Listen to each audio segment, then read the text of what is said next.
I wanted to make this video about 6 months ago, but then I thought, no, I'll save it for Halloween because of theming or whatever. I don't know. Shut up, I don't have to explain myself. I'm excited to tell you this story. Wow! So, haunted houses. I think haunted houses, they're fine, but I don't want to brag or anything, but since the age of 16, I've never been in a haunted house that I was scared of. Granted, all the haunted houses I've been in were free and didn't have me sign a waiver, and when I was little, sure, I was terrified of haunted houses. It's just, I don't know, I think I kept telling myself that none of it was real, and then when I grew up, I just always knew that none of it was real. When you can see the severed hand is made of plastic, all the tension you previously had is kinda lost. And sure, I still get startled at the jump scares, but since they don't stab you or anything, it's always awkward afterwards. Hello? I'm just gonna walk this way now. Or maybe I don't get scared because I don't feel emotions anymore. Who knows? But there's one haunted house experience during my senior year of high school that I will never forget because it was probably one of the most traumatizing things I've ever seen. I haven't seen that many traumatizing things. And also, I won't forget it because I'm about to immortalize the experience by making a YouTube video about it. Alright, my senior year, I was part of my school's drama club. I was a theater kid. And the clubs at the school got to help do some of the activities for the school's fair. The whole school is putting on a fair, probably to raise money or something. It seems that schools are always in need of some extra cash. Have you ever noticed that? So the football team got to do the dunk tank, the band kids, like, face painted or something, I don't remember, it's not important. And the theater kids, since the fair is in October and that's Halloween's month, we got to put on a haunted house. Cool! The drama club was separated into groups, and we would each be a scary part in the haunted house. And we got to make the haunted house inside the school, so we had a lot of area to work with, and there was a lot of space in between each scary thing. My group, what we did is we dressed up as vampires, but scary vampires, and we sat at this dinner table and we decorated it with fake organs, goblets filled with blood, red Kool-Aid, and we had this freshman girl that was laying on top of the table, and we put fake organs coming out of her, you know, to make it look like we were eating her because vampires eat people.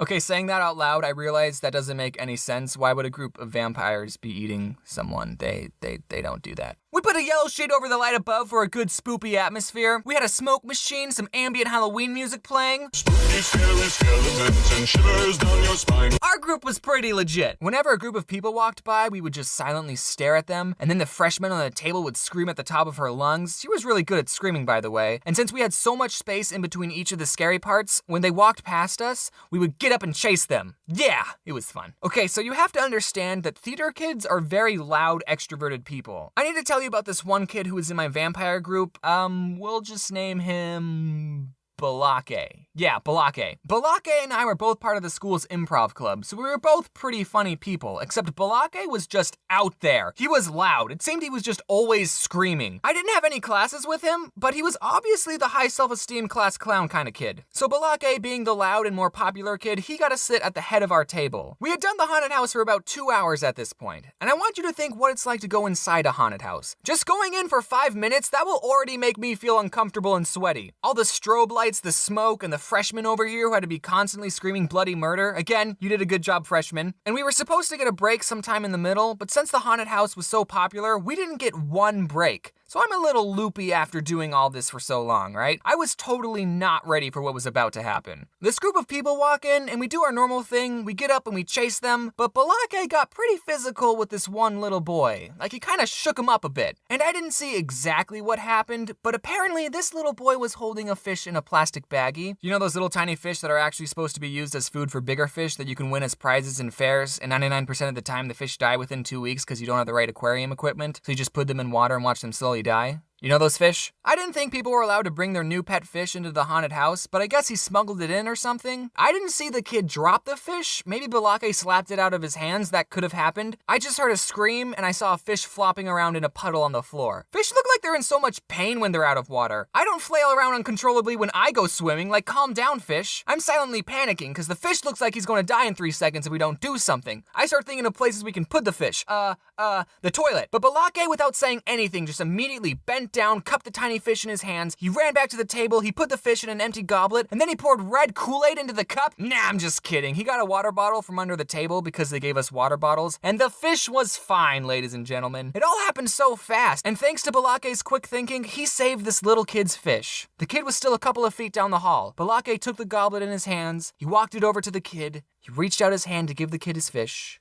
And then he just chugged the drink! Balake! He drank the fish! And this little kid let out the most blood-curdling scream. It sounded like this kid just watched his pet get swallowed by a complete stranger. It was honestly the loudest scream I heard that night. I bet the next group of people behind these guys were thinking, oh man, whatever's next must be really scary to get that kid to scream like that. The kid started trying to attack Balake, and I'm sure if he had the correct tools, he would have murdered him. Balake eventually spat out the fish. He didn't swallow it, thankfully. He just kept it swimming in his mouth. But I mean, that's what you gotta do when you're working in a haunted house. You have to scare people any way you can. I was just a bystander and I still wake up in a cold sweat thinking about it. Turns out this kid was actually Balake's little brother, so at least he didn't do this to a complete stranger. Man, you really gotta appreciate what lengths older brothers go through to torment the little brother. Balake's little brother, you might be watching, but I was there, dude. I know what pain you go through. I have an older brother too. I know what it's like to be Luigi. I mean, he never swallowed any of my pets. He would just steal my food. He also never let me win in Super Smash Bros. Anytime I was about to win, he would turn off the Nintendo. But I mean, I'm fine. Look how I turned out. I shouldn't be so hard on my older brother. After all, he supposedly watches my videos. No one send him a link to this video. I want to see if he actually watches these. Hey bro, you probably forgot all the times you turn off the Nintendo 64, but I'll never forget the first time I beat you in Super Smash Bros. Fair and square without a handicap. We were on Link's stage, your favorite character, and ironically, I was Luigi. So changing subjects, someone asked if I say wear your seatbelt because someone I knew died in a car crash or something. Nope, no one I've ever known has ever died in a car crash. I know of some people who've been in car crashes, but they all lived because they wore their seatbelt.